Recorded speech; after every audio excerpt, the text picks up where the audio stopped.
Hey, everybody. Thanks for coming out tonight. For joining us on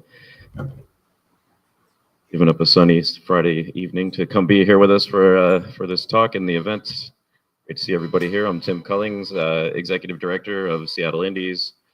Most of you look familiar, so I'm sure you're familiar with us. But if you're not, Seattle Indies is a nonprofit organization that supports independent game developers in the Seattle area with hundreds of events like this throughout the year, networking, presentations, co-working every Saturday. We'll be co-working tomorrow at AIE. So if you have a game you want to work on, bring your laptop from 1 to 7, and there'll be a bunch of cool people there hanging out, working on cool stuff.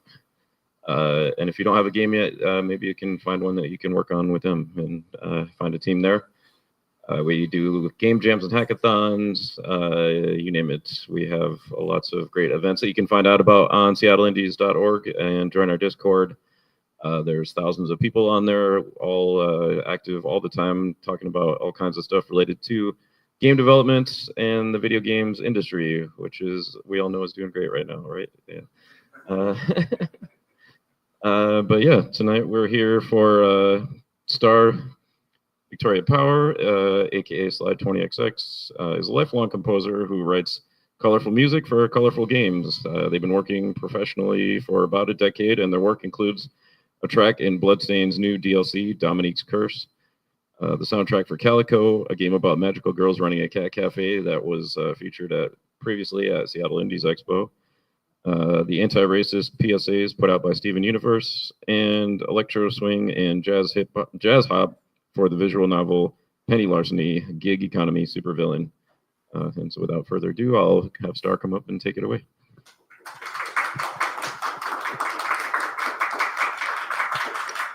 Thank you. Thank you very much, Tim. Appreciate that.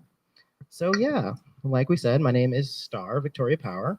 I write music under the name Slide 20XX. You heard about a few of the projects that I've worked on, and this is our talk today. It's Passion is Work, Never Stop Drumming, or if you're able to see that very tiny text, it's Passion is Work that never stops drumming, like the Energizer Bunny. So, as I said, I write colorful music for colorful games. I've been at this for over a decade, and these are some stats. I'm pretty proud of these. They're big numbers. We all like big numbers. These are Spotify stats from 2024.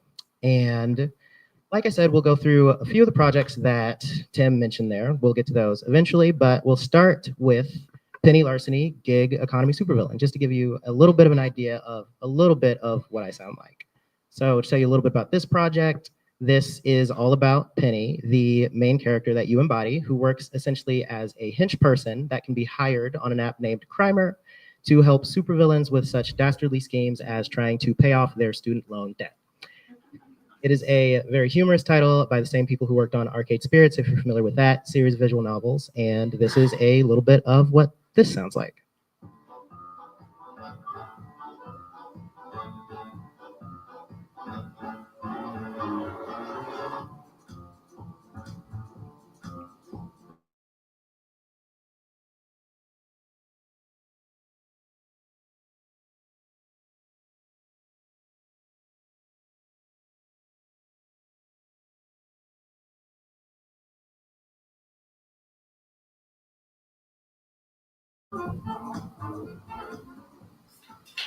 Yeah, there we go. That's a little bit about me, but I thought we should talk a little bit about how we got here. So a little while ago, I was featured in the Seattle Indie Spotlight, and Tim actually thought that was pretty interesting, and he was wondering if I'd ever done a talk about my career. I said no, and I asked a friend of mine, friend and mentor Akash the Car, like, hey, Tim thinks maybe I should do a talk about my career. Do you think that'd be interesting? And he said, yeah. And I said, it'd probably be something, passion, work, who knows? I don't know. Who knows? Figure it out. Hopefully I figured it out. I guess we're going to find that out today. As I said a little bit about who I am, but I will talk a little bit about where I'm from, since we talked about how we got here tonight, that conversation with Tim and with Akash. So I'm originally from Augusta, Georgia, and I grew up in what I would describe as relative poverty. The way that I describe it is I would say that we weren't starving, but we were hungry, as in occasionally I would be hungry and I would say, I'm hungry, I want something to eat. And the response might be, well, we really don't have any food. That's just the situation, as it were. But regardless, in spite of that, I was able to attend a public high school that was also a school of fine arts from 6th grade through 12th grade. So I spent 7 years at that school. And because it was public, I was able to take these essentially free music classes, and I got interested in music, learned to play the piano and the viola, and I was really into video games and I was really into computers, and I decided I wanted to write music for video games as a career. And that is what I do now, right? I've worked on some projects that I'm very, very proud of. I'm very happy with where I've gotten in my career. And I think when you hear these things, it kind of sounds like a typical passion story. Person figures out that they're passionate about something, and then they go on to do it, and everyone lives happily ever after. But if you know anything about passion, you've done any reading or research into it, you know that passion's not exactly what it seems. This is a quote from an interview with an author named Cal Newport. He does a lot of writing on passion and work and these kinds of things. He has a book named Deep Work that I highly recommend, all about essentially following your, I guess I'll say passion again, for doing any kind of product, being productive in really any kind of way. He has another book called How to Win at College that I highly recommend if it's useful to you or anyone that you know. And he discusses this idea of passion and says that, it's not something that comes from nowhere. He says that true passion arises after you've put in the long hours to really become a craftsman in your field. Or in other words, passion comes from work. And I think this is an idea that's relevant to all of us. We want to make video games, or we want to contribute, to the creation of video games. That's the kind of work that we feel that we love. It's the kind of work that we want to do. So I think it's something that's worth thinking about. So passion is work, and work is drumming. And I'm sure you've probably discovered that that'll be a bit of a metaphor, and we'll come back to exactly what I mean by that. But let's be literal for a second. You're probably not very good drumming. You're probably not, very good at drumming. And I did make the mistake of giving this talk to a drummer as a practice round, and they did not like this. They didn't like this slide very much. But I am not a drummer. I've never been a drummer, haven't decided to be a drummer. But if I were going to decide on this day to become a drummer, I would probably not be very good at it. That's the nature of having an endeavor and being new at it. This is a quote from Ira Glass talking about this very problem. The issue is that when we decide we want to do something like creating video games or being a part of the creation of video games, we enter into that with this idea of, oh, video games are amazing and I love the way they make me feel. I love playing them. Drumming is so great. I want to be on that stage. I want to be that person having that sick drum solo. And the problem is that we know what a sick drum solo sounds like, and we try to do it and it just doesn't work. Our taste is exceptional. We know what we love, but we aren't able to make what we love because we just don't have that experience. And truly, this was the case for me. This is something from my early days of drumming, which I have feelings about, as you can probably see on my face. And I'll be honest with you, I'm pretty sure a significant portion of this was me kind of randomly clicking the computer. But regardless, let's have a listen.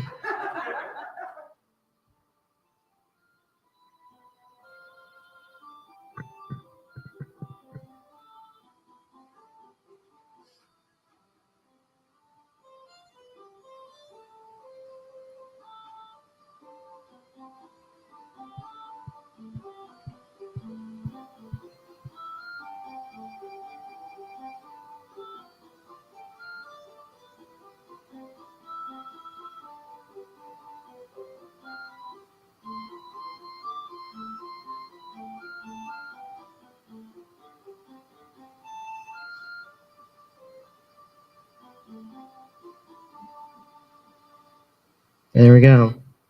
I don't know why. Oh, thanks. Thank you. You're far too kind. I promise you. I do keep getting this stuck in my head though, and I don't know what to say about that. The good news is, you do. I hit a button. Sorry. You do get better at drumming by drumming. The more that you practice at this skill, the more that you give a shot at trying to make those sick drum solos. Thankfully, very thankfully, the better you get. So this is something from a little bit later on in my hypothetical composition career as a teenager. And I put this together. This is not the exact original version of this, but I put this together because I thought I wanted to try to write a piece of music that would be appropriate for a Japanese role-playing game. I'm not, I dare suggest that it's not super successful at that, but one of the things that I did try to do with this is that I wanted to make a loop, right? Like at some point I realized, oh, video game music loops, I got to learn how to do that. And I don't know if it's, again, I would dare suggest that it's not the most successful loop on the planet, but I did give it a shot and it sounded, I think, more successful than that last thing. So let's check it out.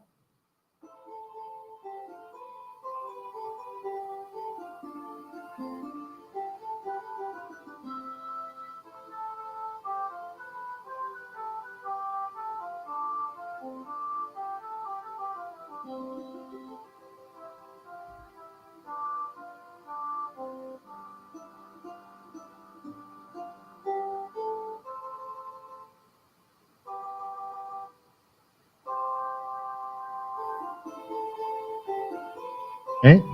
Kind of works. A little bit later than that, I continued to drum, continued to write music. I also got my hands on music that was a little bit better, and I was able to create this. And when I made this piece that we're going to listen to a little bit of, I had an experience that if you haven't had yet, I truly hope you do. I put this together, and I think somehow I managed to really transcend the limits of my ability. I actually wrote this piece called Stalagmite, not necessarily for video games or anything like that, but it's something that I think is strong enough that I actually put it on Spotify pretty recently. And yeah, you'll see that this, I think, maybe is a little bit more effective than some things that I wrote later, but such is life. So we'll listen to this a little bit.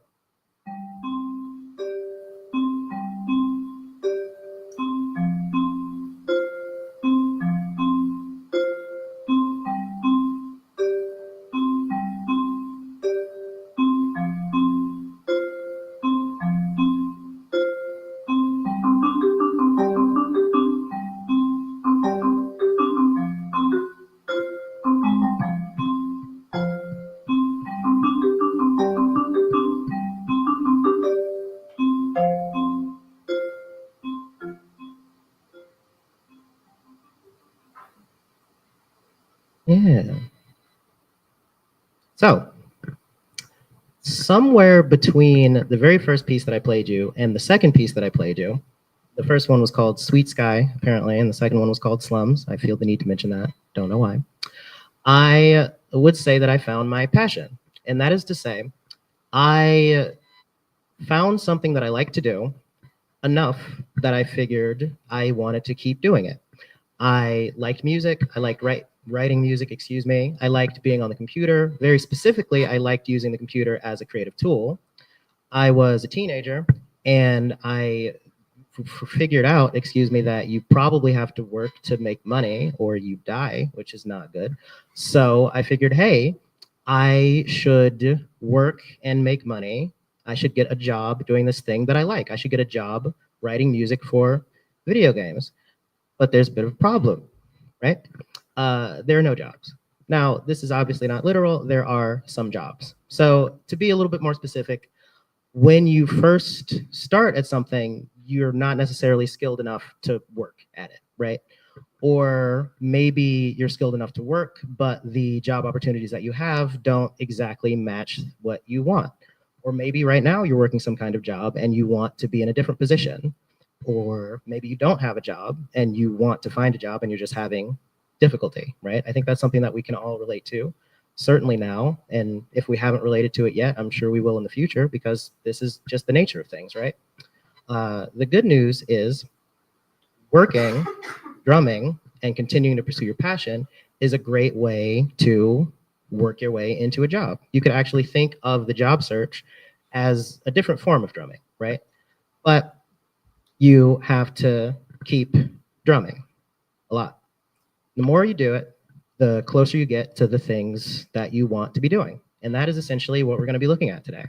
So we're going to talk about some jobs.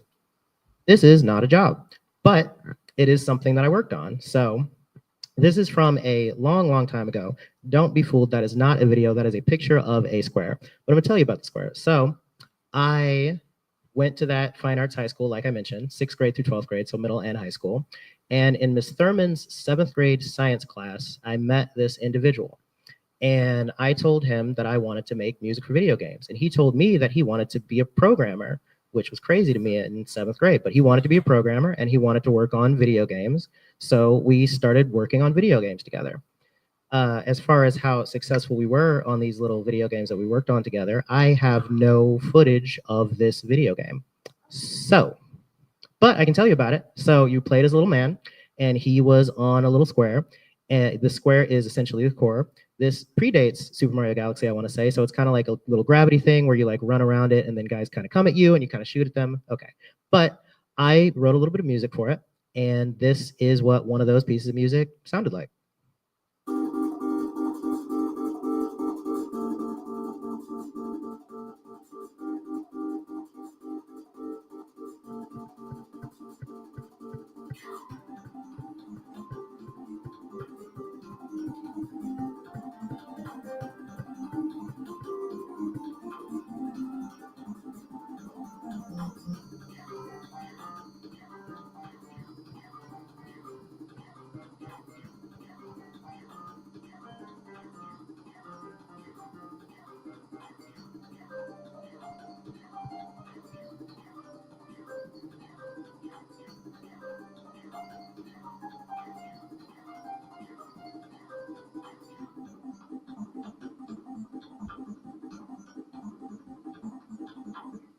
Okay.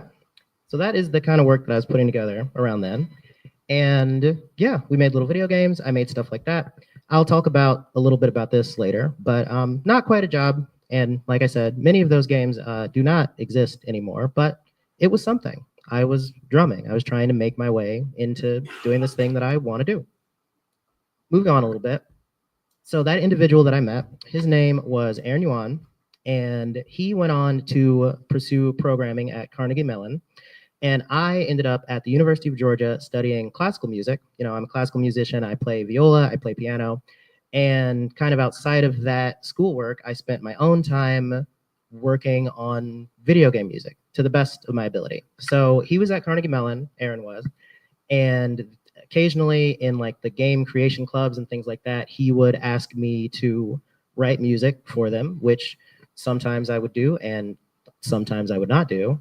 I remember they asked for a symphony once and I gave them a hip hop track. Anyway, but he ended up doing some interesting work. So, as a matter of fact, that is the individual right there. That's the guy from Miss Thurman's 7th grade science class.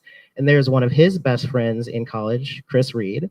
And they ended up winning something. They ended up winning Microsoft's US Imagine Cup, which is like, that's actually pretty neat.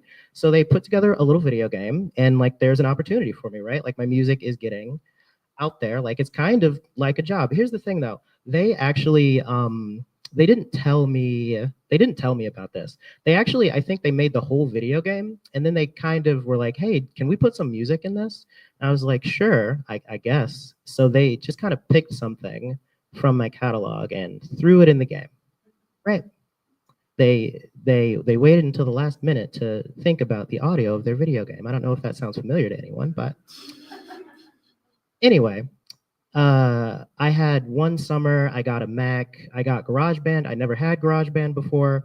I was just kind of messing around with stuff. I do not know why this is the one that they chose, and we're not going to listen to the whole thing, but this is a track that I wrote called Summer that is, I suppose, the background music for this game that I also do not have footage from. But it did win a thing, so there's that.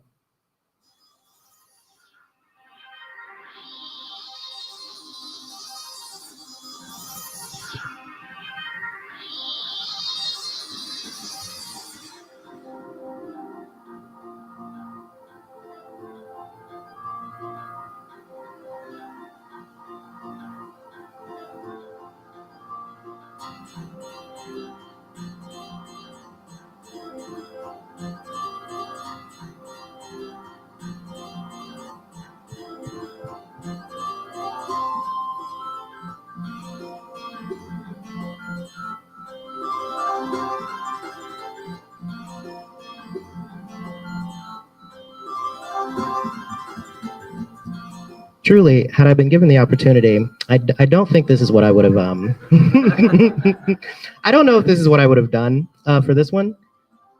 It gets a little funky. I don't know. I don't know what to tell you. This is what they wanted though, and there you go. Like that's a job. That's not a job. It's kind of a job. I don't know. I wanted to make music for games. It's a game. Let's move on. So, oh, forgot I was gonna do that. Anyway, so yeah, like I mentioned, I was at the University of Georgia. They were at Carnegie Mellon, and in probably at the end of 2010, actually, I would say that I ended up at this thing that was a business of hip hop seminar in Atlanta, Georgia. And I wasn't like extremely interested in being a hip hop music producer, but I felt kind of stifled at the University of Georgia because all I was really studying was classical music. So I went to this business of hip hop thing. And I don't really remember much of what happened there, but I do remember someone walked up to me after it and he said, "Hey, have you ever heard of the Red Bull Music Academy?" And I said, "No, who are you?" Um, Regardless, he gave me this like packet of information, and I read about this thing called the Red Bull Music Academy, and I actually ended up applying for it, and I got accepted. So, to tell you a little bit about the Academy, as you're reading that slide there, RBMA was founded as an international music event, actually for the world's best DJs. In addition to not being a drummer, I'm also not a DJ, but regardless, I sent in about a half hour of music to them. I filled out a 60-question application with questions like draw yourself in the musical universe. There was a Planet Kesha, I don't quite remember. But in either case, I auditioned, or excuse me, I applied and I got accepted. And so I ended up getting sent to Madrid, Spain to collaborate with other musicians from all over the world and to hear presentations and lectures from some of the world's like most renowned musicians. I remember hearing a lecture from MF Doom. There was a lecture by Young Guru, one of Jay-Z's lead engineers.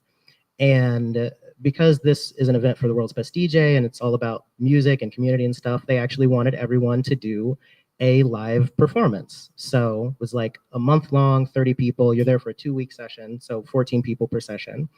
And in addition to not being a drummer or a DJ, I actually don't perform live. But I was friends with Aaron and Chris. So I called Aaron and Chris and I said, "Hey, you guys make video games, right? What if I did a video game as my live performance?" And they said, "That's stupid." So that's what we did. And we put together this game that I kind of came up with called Games at an Exhibition. So it's named after a piece of classical music called Pictures at an Exhibition. And the premise of that piece of music is that you, the listener, are in a museum looking at these different pieces of art, and each piece of art is kind of represented by this little song or this little piece, little movement of music inside of this broader piece. And then there's music that accompanies you walking around the museum. So Games at an Exhibition is the same concept. You're at an exhibition of the earliest video games, and for some reason, there's this evil virus that's invading these video games in the form of space invaders. For another reason that I don't understand, the space invaders are represented by a musical motif from Sonic the Hedgehog, from Mystic Cave Zone. So you're going to see that. And we designed this crowd-controlled music-based video game that the setup of which was a bit too complicated for us to like actually do it in this kind of, it wasn't exactly a nightclub, but it didn't lend itself to having a bunch of mics set up and this whole thing. So we actually ended up putting together a video kind of how it works. And I'm going to show an excerpt of it. The whole thing's about 10 minutes long, but we're going to look at the excerpt from Duck Hunt, and you'll probably be able to figure out how it's played. So you're welcome to participate as we watch the US premiere of an excerpt from Games at an Exhibition.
you go. It's a video game. Look at that. There's footage of it, so that's good. I think the code is, let's not worry about the code. So, moving on. So that was, as I mentioned, that was something that I worked on while I was at the University of Georgia. And eventually I ended up going to Berklee College of Music in Boston. And while I was there, I decided I wanted to get an internship in video game music, specifically if I could do it, which is preposterous, but that's what I said I wanted to do. And when you're at Berklee and you want to do an internship, you meet with the chair of your department. But funny enough, the chair of my department was actually familiar with my work because while I was at Berklee, there was a call for projects from MIT for this thing called Hacking Arts, which was their first annual sort of festival of arts and technology. And as I mentioned, the code for the original version of that music game was not going to work, but we actually built a second version of it for Hacking Arts. We made a version called Music of the Spheres.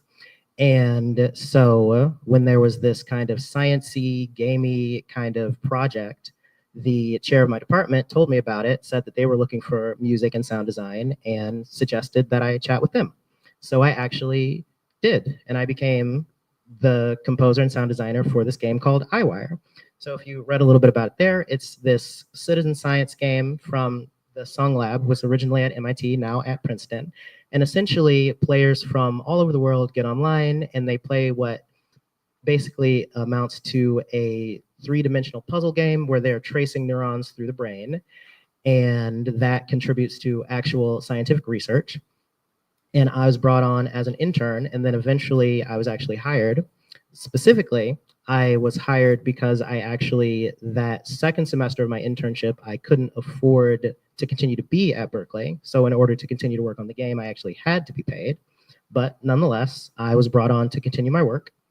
And I ended up writing a whole soundtrack for them and doing a bunch of sound design work.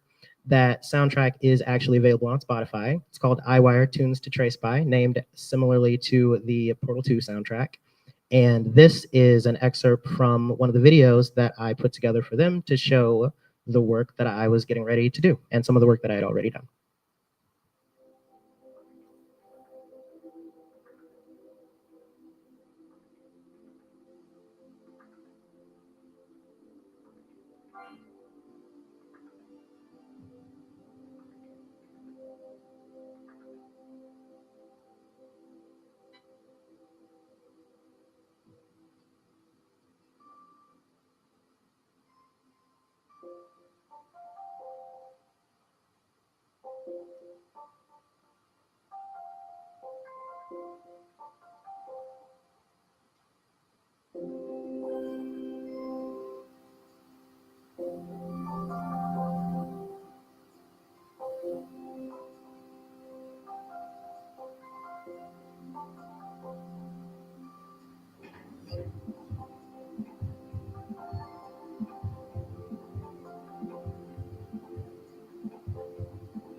Thanks. Appreciate it. So I want to say that soundtrack is about 40 minutes of music or so, and I made a good amount of sound design. I don't do sound design anymore, but I did some at the time. And I was pretty happy with that. I was pretty proud of it. I remember sitting with a friend in his car and playing my music on his car speakers and being so excited about that because I'd never done that before. The thing is, now, and this is to be clear about this, I am extremely proud of all of the work that I've done, and I want to keep emphasizing that as I continue to speak. And you may have noticed that that is not a conventional, traditional video game, right? Like I grew up playing Sonic the Hedgehog and Kirby and Mario, less than Sonic. And I wanted to do games that were like that, things that were a little bit more traditional. Like when I thought of what drumming looked like to me, I wanted to be on that big stage. So there was still work for me to do, actually. So I finished up at Berklee and I moved out to Seattle, and I ended up meeting this person named Terrence Tolman. And he is an artist, working on this game called Rec Room, which you're learning a little bit about here. And I remember I met him at a random networking thing, specifically because I had read that book by Cal Newport, How to Win at College. And How to Win at College said that I should go to my professor's office hours. So I went to my professor's office hours, and my professors said, "Oh, you want to be in the games industry, you have to do networking." And I had social anxiety. So I forced myself to do networking over and over and over again. And when I moved out to Seattle, as I continued to do networking over and over and over again, I met Terrence, and he told me about Rec Room. And he said, "Hey, I think we want to hire someone to do a little bit of music, to do a little bit of sound design." And I gave him my business card. I had business cards. I had a website. I had a portfolio that was mostly full of music over pre-existing games. But at the end of my demo reel, I had the actual game that I had actually done music for and actually done sound design for. And they liked my stuff, and they gave me an opportunity to work on it. So I met with the creative director, and they wanted me to work on this kind of a mini game inside of Rec Room. So Rec Room has a lot of those, and it's called 3D charades. So in 3D charades, you have essentially this light gun that you can use to draw shapes in 3D in VR, and then the other players are trying to guess what you're drawing. So that's the 3D charades of it all. And we decided that we would do kind of this spy movie music theme with this kind of game show thing, because the person drawing the shape is like on this stage, but it's kind of mysterious because you're trying to figure out what they're drawing. So I tried to figure out how to bring those two things together. And importantly, I think this is actually a very successful loop. So going way back to that earlier example, I think after enough practice, I actually learned how to write loops. Thank God, because you have to do that as a video game music composer. And yeah, I think it's a pretty good one, and we're gonna check it out. I was gonna say something else, and I forgot what it was. So we're gonna play this and see if I remember.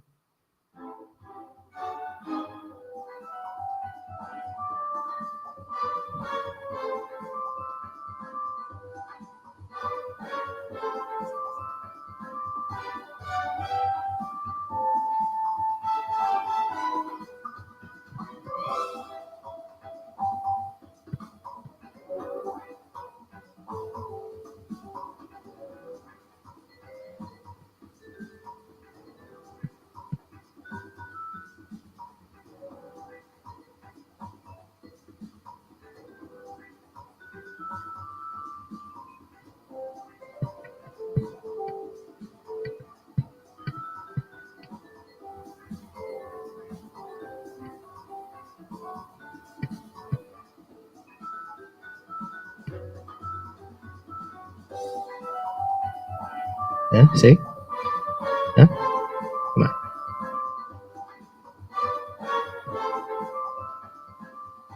Yeah. So that's Rec Room. I was pretty happy with this. I had done a video game. I'd finally done work on like a video game that looked like a video game and played like a video game. I was pretty excited about it. And I also, the thing about it, I really wanted to do like a whole soundtrack again, you know, because that's like the holy, like you got to do a whole soundtrack. You can't be a video game music composer and not do a whole soundtrack. That's not how it worked. And I know I had another whole soundtrack with the iWire, but that wasn't like a traditional video game, et cetera, et cetera. Okay, so there's still more stuff that I want to do. There's still drumming. I still want to drum. I want to be a better drummer. Eventually, you know, I was here in Seattle. I met a lot of people, did more of that networking that I was talking about. And I remember I ended up at a party. I think it was an Oculus party. And I was there kind of talking to some people that I had met. And I ended up standing next to this individual I hadn't met before. And he was talking to someone I knew. His name was Ryan Smith.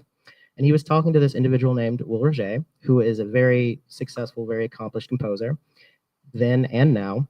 And I remember he said to Will, "I would love to have music in this game, but I don't think I can afford you, Will." And Will said, "Have you met Star?"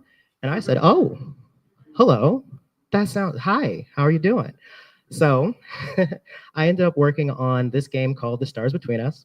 And the basic premise of this title is that well, first of all, it's a puzzle game, right? So through the playing of this puzzle game, you're helping this individual here deliver his message of love across the universe to the love interest that he has. So there's a little message in the bottle, and you're kind of playing these puzzles and matching these shapes, et cetera, to help it travel across the universe. And they brought me on to do music and sound design for the game. And I'll actually connect this to the iWire project from earlier. So the thing about me is that I said I wanted to be a video game music composer, and I learned that a lot of composers do sound design, so I started learning sound design. But I'm definitely more of a composer, and I have that composition is my hammer, and sound design is the nail that I hammer into with music composition. So that is why the iWire sound effects were very musical. And I said they were all tuned to fit the music because if you know anything about music, it's all in the same key. And I actually brought that technique essentially into this Stars Between Us project. So that is something that you'll see, this musical sound design thing that I was doing. And like I said, I did all of the music for this, all of the sound design, et cetera, et cetera. So this is what that sounds like.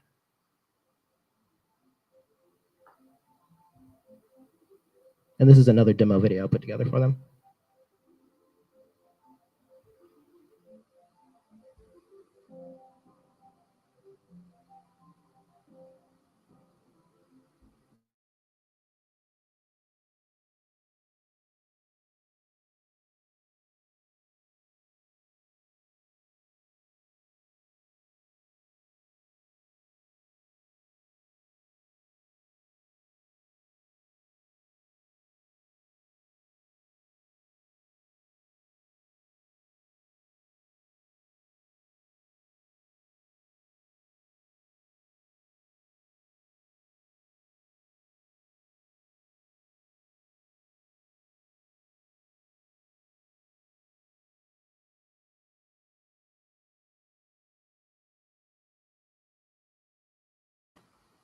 Yeah, so there's that one.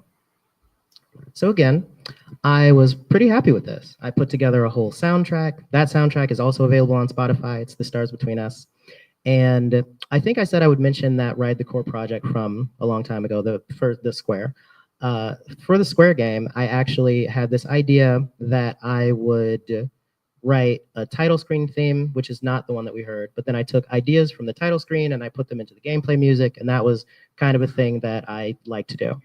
For the Stars Between Us project, I wrote a theme for like the main menu, a main theme of the game. And then I also wrote them this other piece of gameplay music, and they loved the theme and they kind of hated the gameplay music, but they loved the theme so much that they said, hey, I really wish we just had more of that because that thing is because we love it so much. So the entire soundtrack of that game is all reinterpreted from that original title screen theme, essentially, including a song that we actually put into the game. And when I say song, I mean like a song with words. I worked with a singer songwriter that I met actually at Berkeley named Emily Anderson, who's incredibly talented. And she actually very recently had a song of hers placed in Love is Blind because she's amazing. Uh, and we put together the song specifically because one of my professors told me that the song in Portal like wasn't part of the original design document. He told me that they just decided to make the song and give it to them. So I said, "Oh, I'll do that. That sounds like a good idea. I'll do extra free work." But no, I put the song in the game and they loved the song, and incidentally enough, the folks from Calico heard the song and they loved the song too. So I ended up meeting these folks because I was doing more of that networking that I was talking about earlier.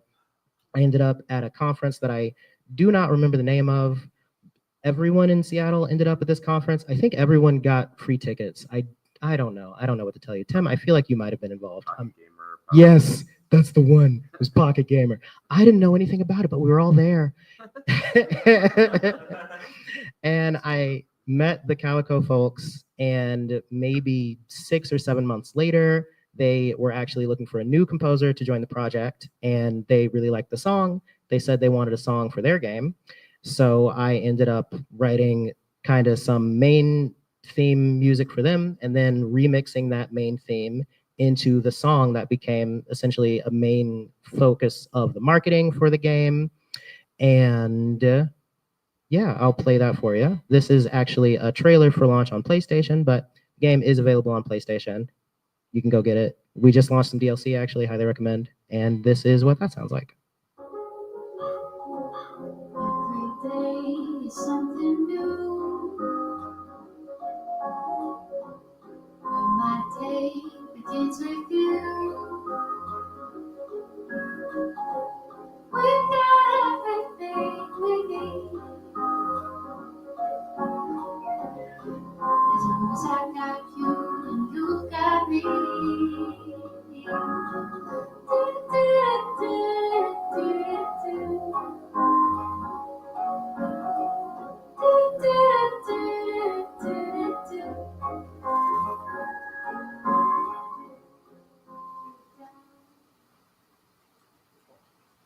Yeah.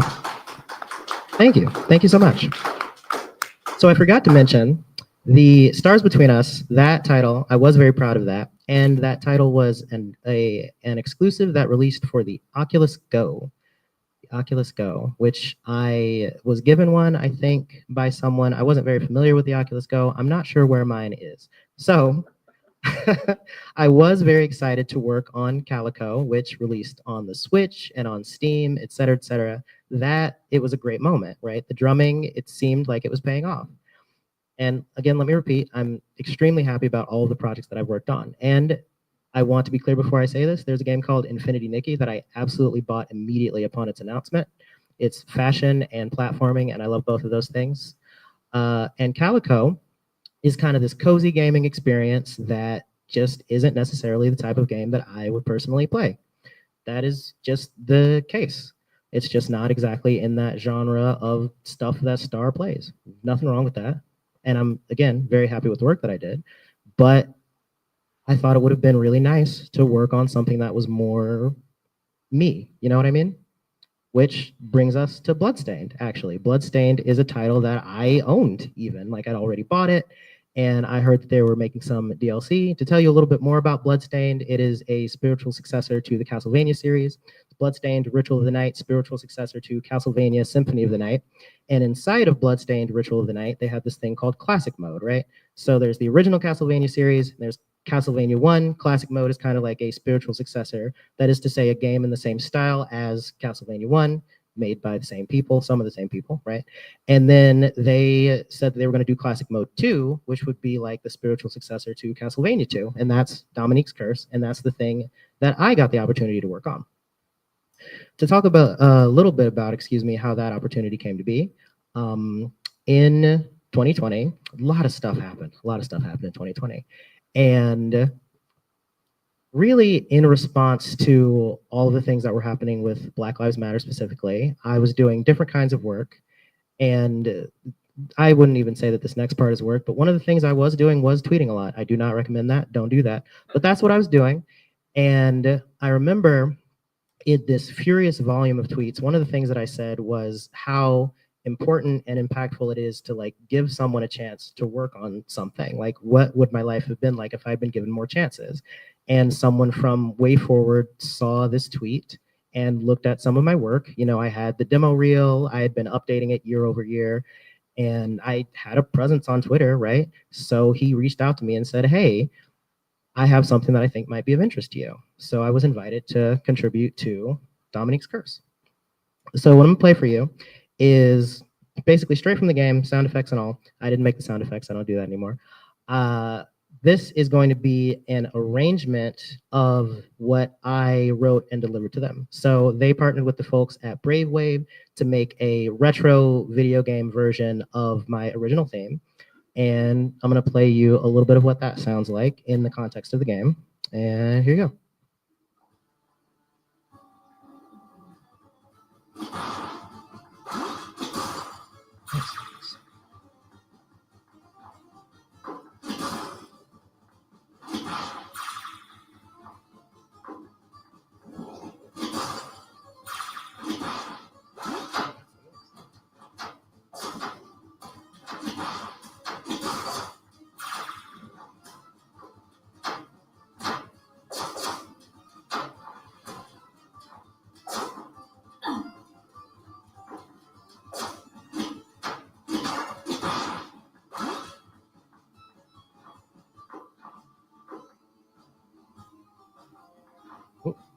Here we go. The whole thing is 2 minutes, and then play the whole thing.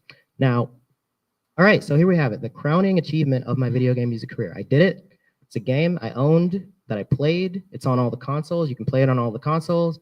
The drumming, it's finished. I can retire. I've done everything that I...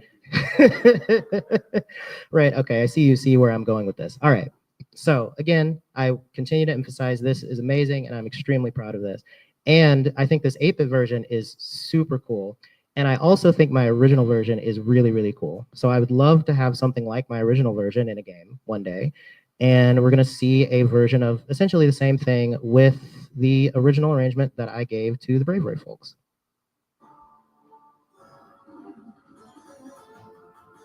Let me see this.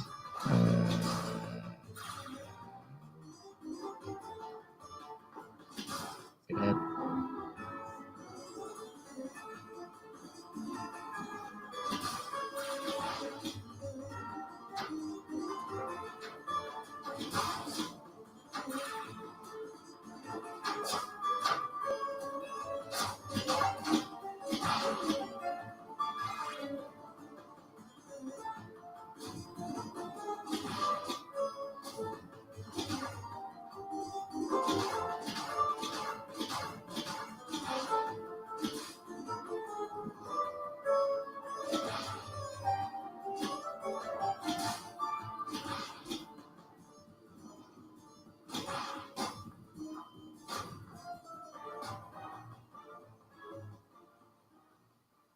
There we go.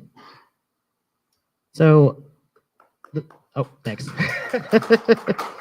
So the funny thing about that is I ended up putting together the sheet music for that, and I realized that I accidentally wrote a symphony, which I did not mean to do. But there we go. There it is. Also, actually, I don't know if you noticed, but I did forget to mention something. So here's why I forgot. So I was putting this together. This is actually how this happened. I was putting this together, and I got all the way through Bloodstained.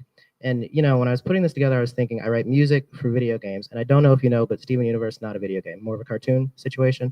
So I didn't remember to put this on here, but I did obviously since it's on here, and I'm gonna tell you about what happened. So I mentioned Twitter, which again I hate Twitter, but when I was at the University of Georgia, I didn't feel very connected to the video game industry, and when Twitter started, it was significantly less bad, and it was a way for me to connect to indie video game developers. Like I was fans of some people who've gone on to be like extremely successful indie developers back when they were just starting out.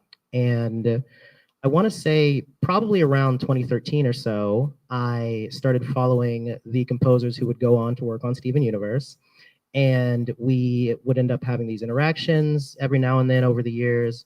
Then as we got closer to 2020, I want to say maybe 2018 or 2019, I ended up founding or co-founding this community called Beats to Play Games 2. It's all about trying to give like professional grade video game music education to really anyone on the internet. It's like a free public space that you can join and find community. And I started Black and Game Audio as a diversity initiative, essentially to be somewhat affiliated with Beats to Play Games 2.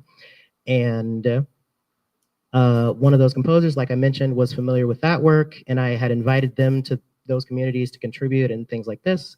So they told me that Steven Universe was working on anti-racist PSAs, and they sent me a very polite Discord message, and they said, hey, I know you're probably busy, but if you think you can find time to work on Steven Universe, we have an opportunity for you.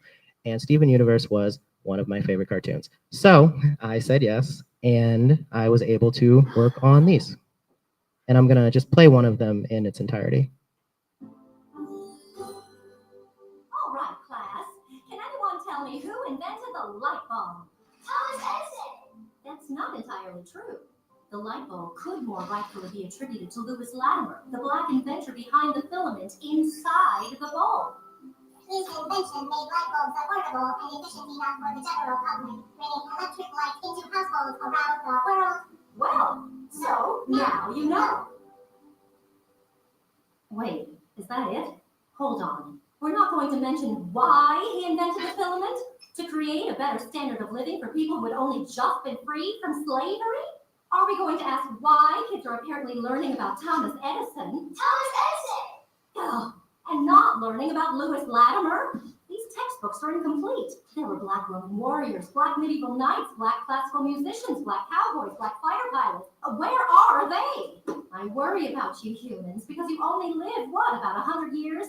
You rely on these stories to know your own history. Thanks to systemic racism, most of your storytellers prioritize white accomplishments, which leaves you with an incomplete picture. Ask yourself as you're learning history, who's telling the story? Was this modified to make white readers comfortable? Are major details being left out that would credit people of color and center their point of view? Honestly, I should have asked for script approval before agreeing to do this. We'll do some rewrites. I'm sorry, we didn't know. Well, so now you know. Wait.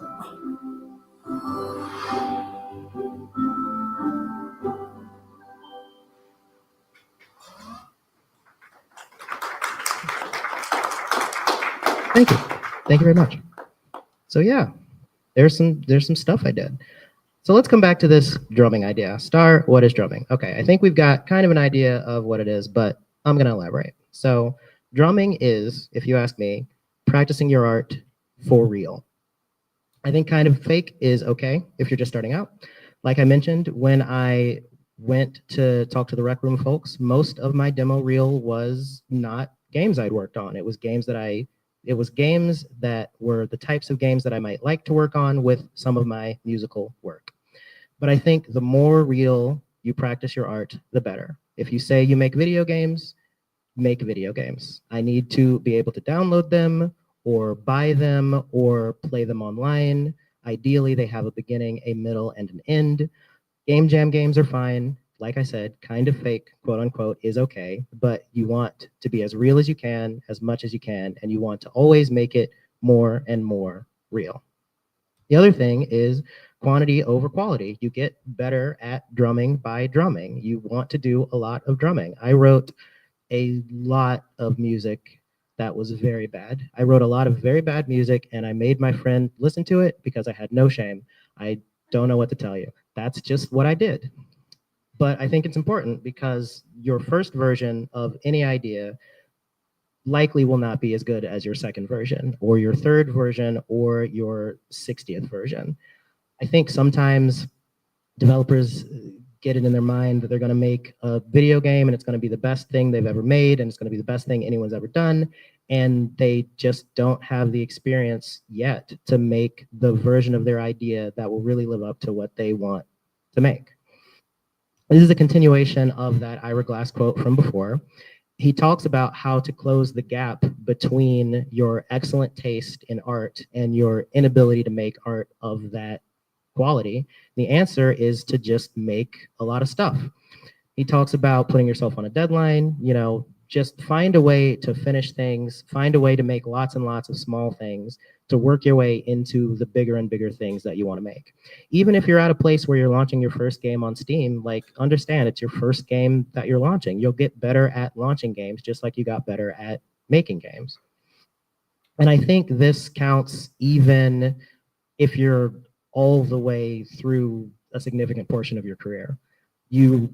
There's always more drumming to be done. There's always bigger and better versions, or just better and better versions, or just versions that are more true to what you really want. And I think the way to get there is to just keep making stuff. You're never too good at your art to stop practicing your art. This is more Ira Glass. It's going to take a while, and it's normal to take a while. You just got to fight your way through. Furthermore, if you're looking for, I see my stand tilting. I'm gonna, okay, never mind. We're just not gonna worry about it. You're gonna get hired. I think that's important to remember. No matter where you are in this journey, you will eventually get the job that you want. You can win the Grammy, you can win the Game of the Year. Like I said, you can make that best version of whatever thing that you want to make, that version that you've been dreaming of, or you can make all of the money in the world, or if you just want to pay your rent doing what you like to do, I think you can do that. You just have to be really good at drumming. And you get really good at drumming by doing more drumming. So this is a quote from founder and CEO of Larian at the Game Awards. He's basically predicting the Game of the Year in 2025. And more or less, he says it's going to be a real good game. He says that a studio makes a game because they want to make a game they want to play themselves. Excuse me. They make a game because they want to make a game that they want to play themselves, right? They see that drumming and they want to drum like that drummer, and so they do it. They knew that if you put the game and the team first, the revenue will follow. Above all, they cared about their games because they love games. And I think this is the essence of making any good anything. You care about yourself and you care about the people who are working on it. And if that person is you, then you care about yourself as you're working on your thing. You take good care of yourself, you take good care of your team, and you take good care of your product. You care about what you're going to present to people. You make it good. And you have to tell people that you're good at drumming. You have to do social media. I'm so sorry, but people have to know that you exist. If people don't know that you exist, then they can't hire you. I've posted, I think, every week on Instagram for like 8 months, and I'm gonna keep doing it because that's what you have. That's what I have to do. If you're in a position where you're looking for work, keep telling people that you're good at what you do, and keep showing people that you're good at what you do. And make sure that you show people that you're good at your thing. If you're a drummer, show people that you're good at drumming specifically, don't show them that you're good at things that aren't drumming. Kendrick Lamar is a very good rapper. He's very good at rapping. He's been saying for years and years in song after song that he is a good rapper. When he and Drake had their disagreement, he showed that he was a good rapper by rapping at Drake. And then Drake and his team showed that he was, a good rapper. And then Kendrick would release a good song, and Drake would release a good song, and then Kendrick would release a good song, and then Drake would make an Instagram post or tweet something, and then Kendrick would release a good song, and then Drake would do some other shenanigans, and then Kendrick would release a good song, and then Drake released a bad song. And that didn't go so well. That's not good.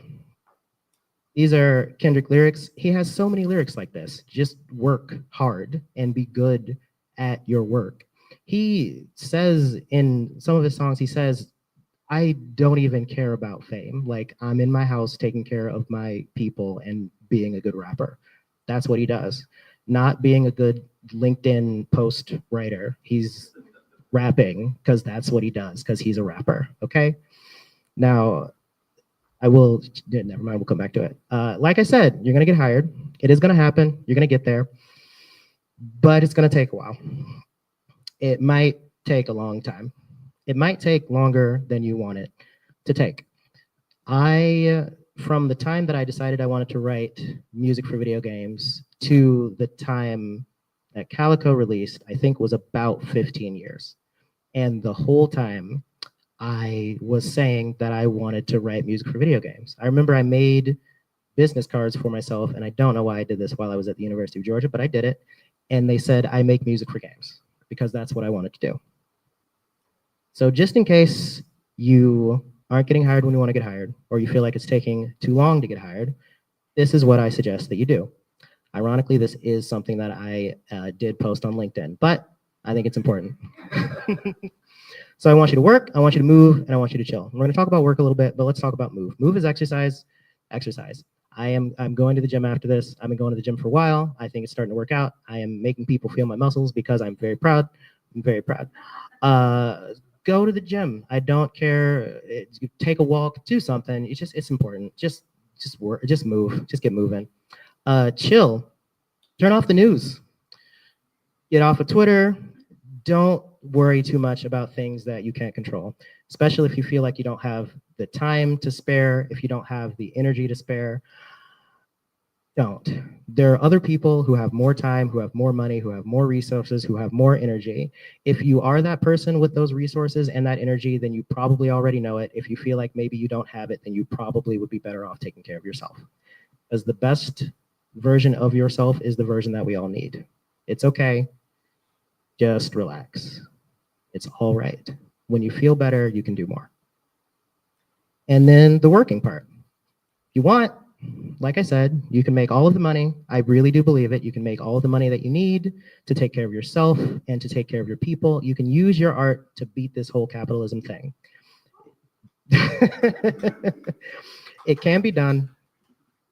And honestly, if you don't feel great, I mean, what else are you going to do? You like to make stuff, make the stuff you like to make. You'll feel better the more that you make, and the more that you make, the closer you'll get to the place that you want to be. So just keep at it. This is why I keep doing stuff.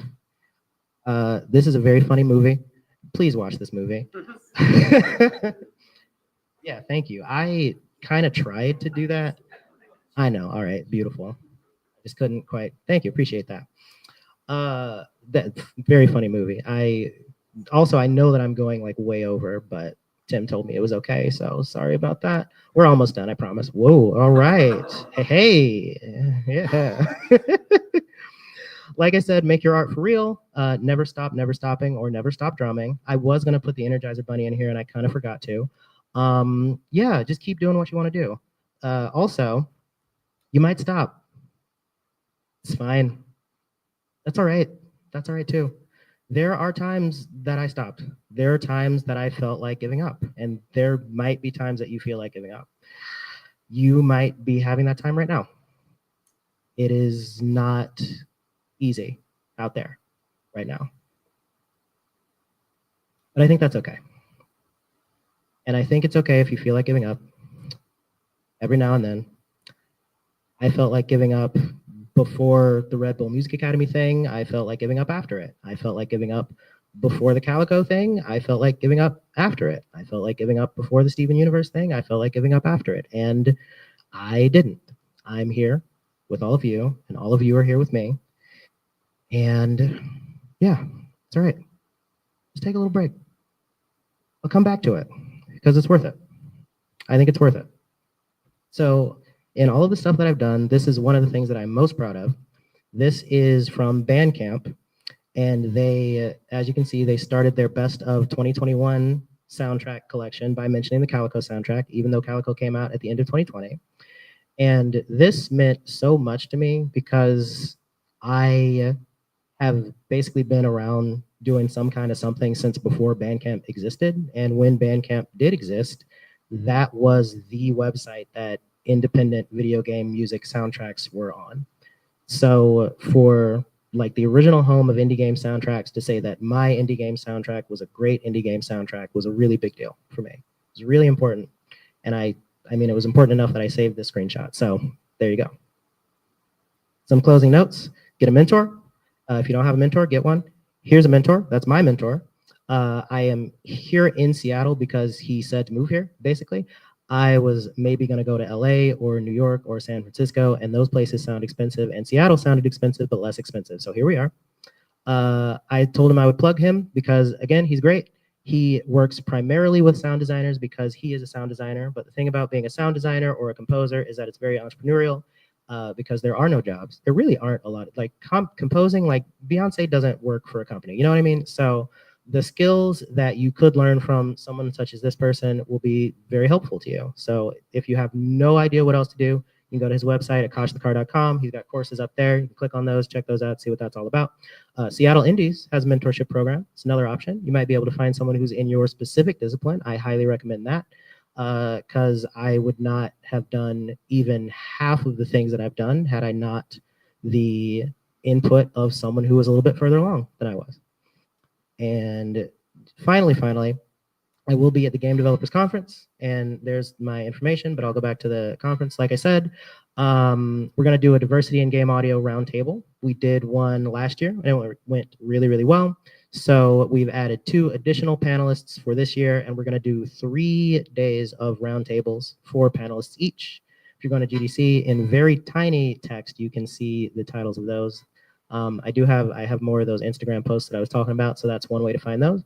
If you want to find me, you can see that I am on Instagram and Twitter and Blue Sky, which is my favorite of those 3.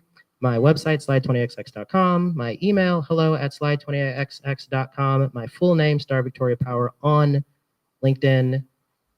Thank you. That's all. Thank you.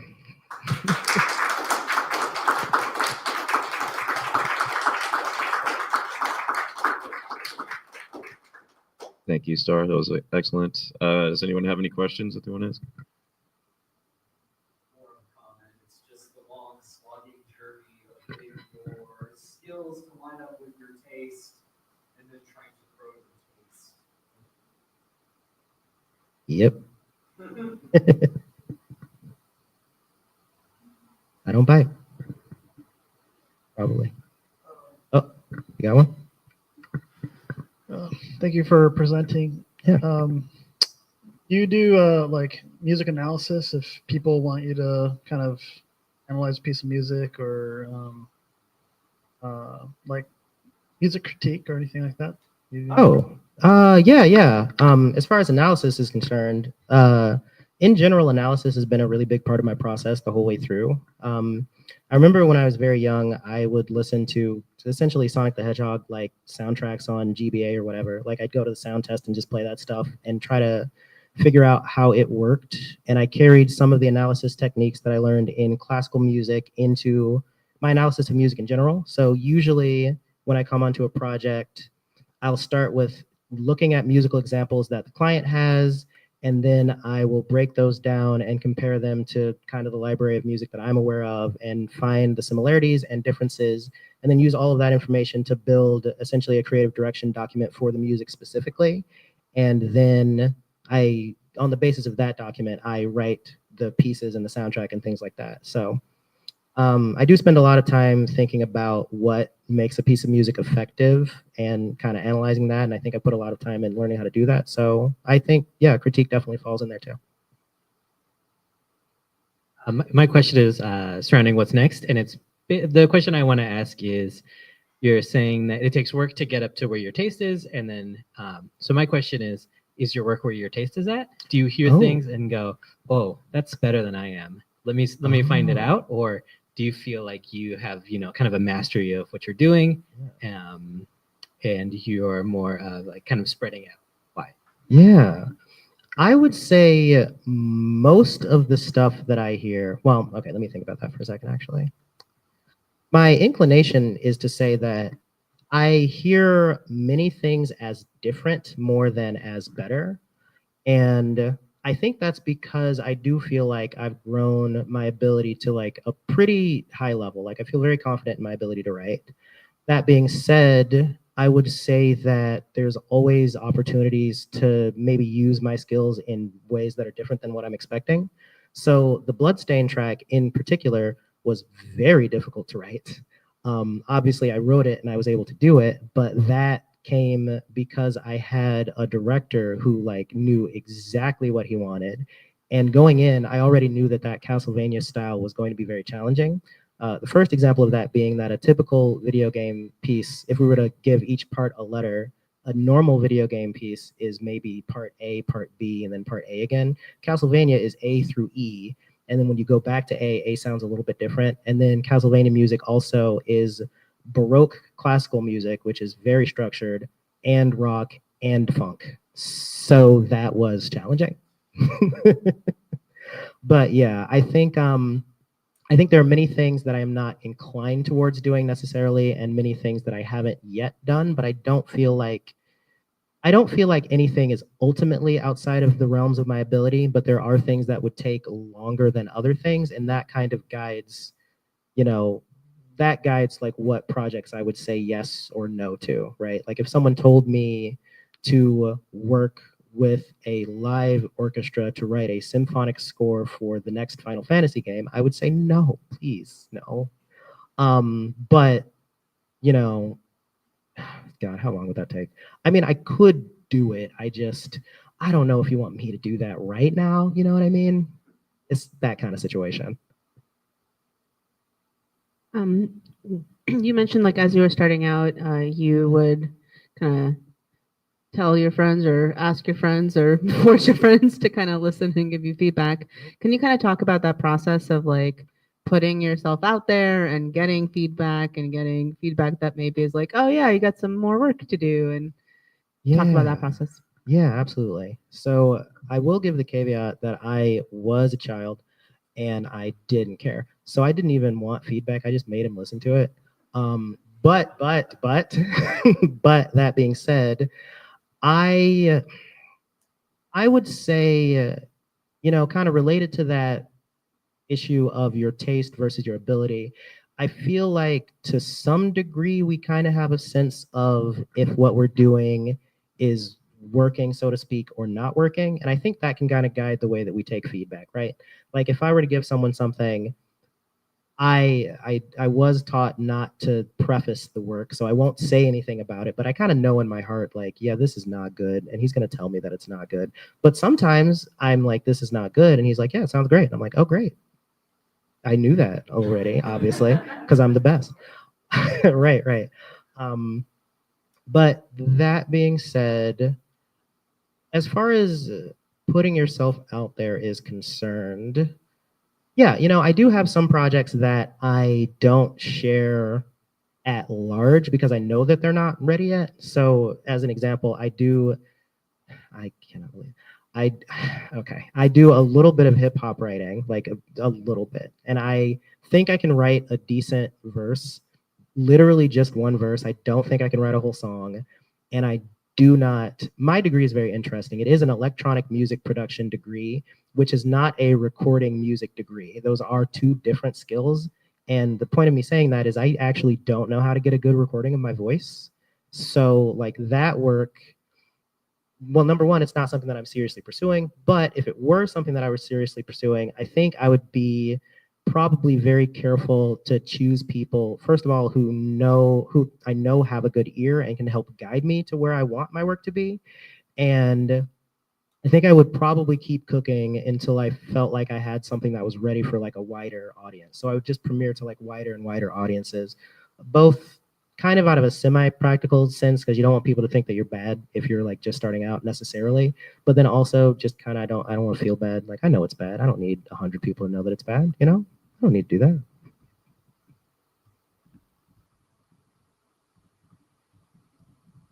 that. Oh, do we have a mic? Does Does this work? Yeah, I don't know. Tim. Okay. Does it work now? Okay. Yeah. So let's see. What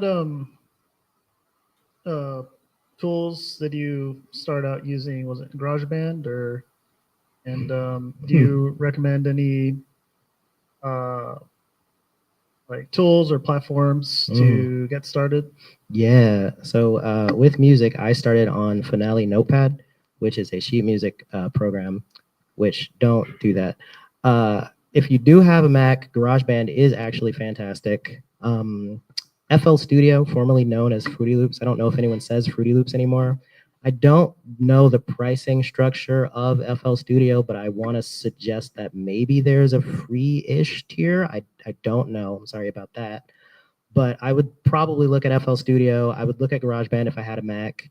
If I had some money to burn, I would maybe look at like Ableton. I personally use Logic these days. And those are the places that I would start with music, definitely. So do you still have the experience of wanting to quit and then not wanting to quit and that whole thing? Yeah.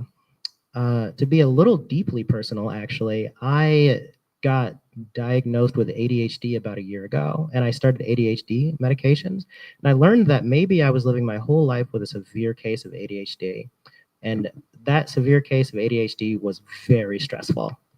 So, having started medication, I've been a lot less stressed, which has been incredible. I say that to say that, hey, to look into stuff. If you think there's stuff to look into it. I highly recommend that. Beyond that, I think kind of the giving up, just I've kind of gotten tired of giving up, if that makes sense. I've given up on giving up. You know, you do it enough times, and I mean, the ultimate thing is like if you don't give up, eventually you make it, right? So I just don't have the time to give up anymore. Oh yeah. Great presentation, by Thank the way. My question is, what inspires you as an artist? Inspires me as an artist. It's kind of, I think this is a dumb answer to this question, but my first answer was music. And let me try to make that less dumb. So I like music a lot, and I like listening to it. Yeah, you know what? Okay, there's something there. Yeah, I like music. And when I say I like music, I feel like I hear from people who aren't musicians, they kind of like a specific kind of music, and I don't feel that way. I feel like I like music at large, but I also have that taste thing, which I will say I'm a snob. So I like good music is what I'm gonna say. But to make that less dumb, I think the qualities that make music effective transcend genre. And I love exploring those qualities in the wide variety of ways that they exist in the world.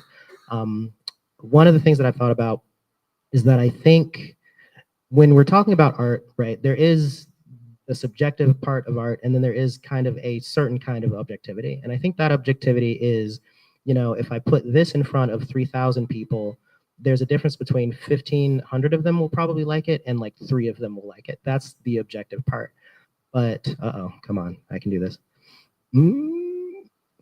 Subjectivity, objectivity, but, but I think relating to that, I think there is an infinite number of ways to be ineffective, and I think there's an equally infinite number of ways to be effective in your art.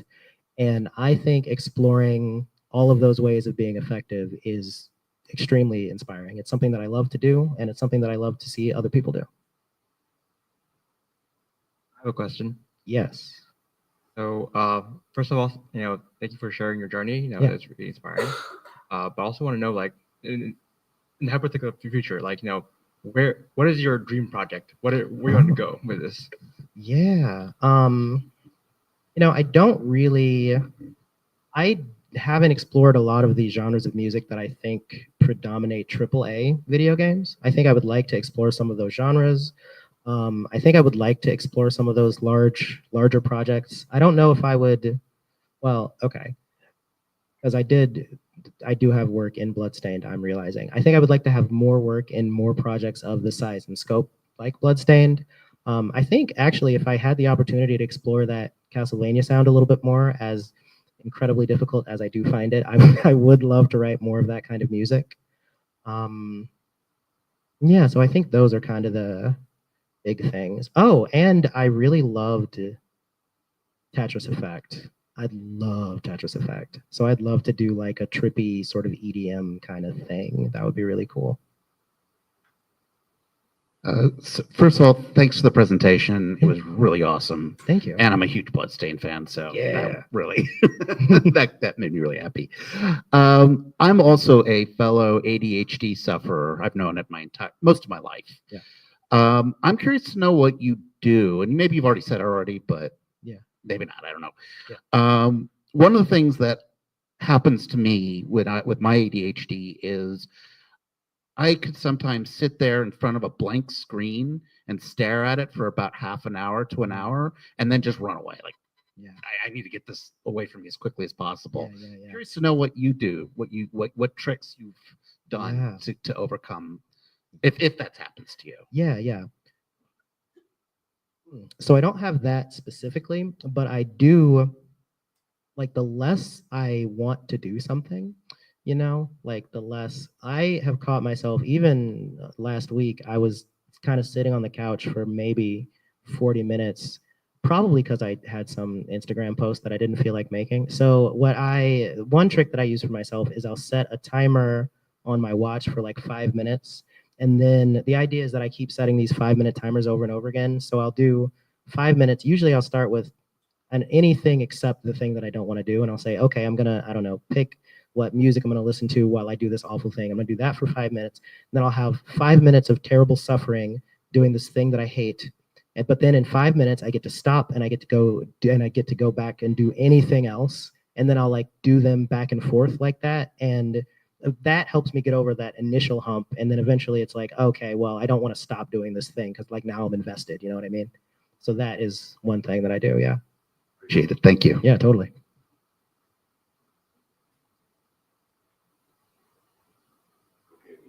Yeah, totally.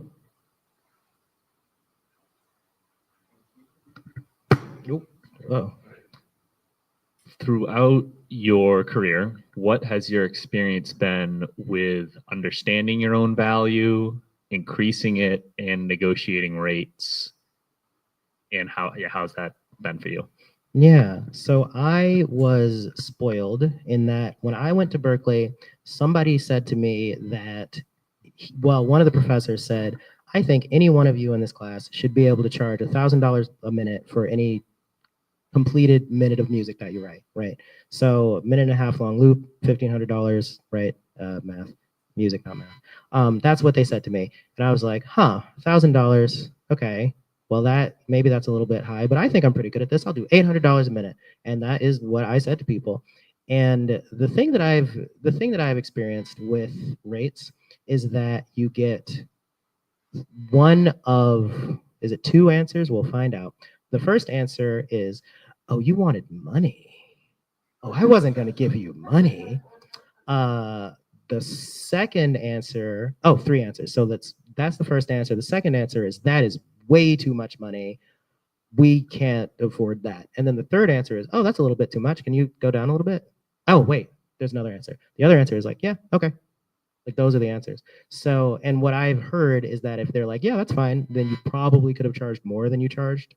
And I do know for a fact that there is a project that I took where I said he wanted 1 minute. I said $800. He said, okay. And I know he could have afforded more than that, especially with some of the other composers on the project, you know, he wouldn't have minded. It would have been fine, you know? Yeah. Yeah. To give a bit more of a substantial answer, actually, Akash, he has this thing that he calls your tummy number. So like find the number, I actually don't remember this 100%, but you could search for the number that like kind of feels right, and then you can add a little bit more until you get a little uncomfortable. Then you can try that little uncomfortable number. And then when someone is just like, okay, whatever, then you're like, what? And it changes your whole life, you know? You over here? Yeah, there's some companies that provide stock music for different projects, and I'm wondering if they're kind of predatory on the artists who contribute to those platforms, or if you work with any of those, or if they're lucrative to go that way. Yeah. I think in the interest of being as professional as possible, I won't use the word predatory, but I will say that I think many of those arrangements are not necessarily a good fit for me. Like as an example, when I was investigating these kinds of things, there was an opportunity to work with a company, and it was for like some advertising stuff. And the way that it worked was you would like an ad would come in, and then you would write something to the ad, and then like several people would do this, and you would see if your piece got chosen, and then you get paid, right? And then if your piece didn't get chosen, then the piece would go into the library. And if that's an arrangement that you feel comfortable with, you can go ahead and do that. But the thing that made me feel particularly uncomfortable with this arrangement is that it was like me and maybe, I don't know, 5 other composers, and we all wrote for the company to pitch to the ad place. And then the ad place actually went with a different company. So they didn't even go with the company that we were all working for, but then we all created this music that was going to go into the library.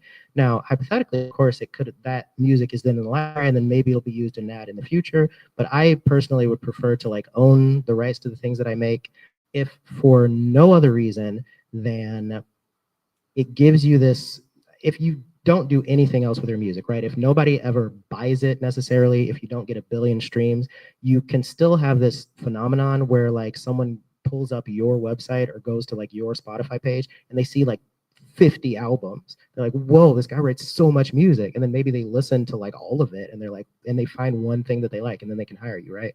So I feel like I prefer ownership because I feel like I can better build a long-term brand. Like I think the Steven Universe composers, Ivan and Sarashu, I want to suggest that they were working forever just independently. And then I think the Steven Universe folks, I think they just found them on SoundCloud one day, and that could always happen, but it has to be on your SoundCloud for that to happen, you know? That it? All right. Thanks again, Star. Let's hear a round of applause. Thank you so much. We have about a half hour left here to hang out and chat a little more, have some more pizza, take pizza home if you want, feel free, please. But thanks everybody for coming out. Thanks again, Star, and have a good night. Yay.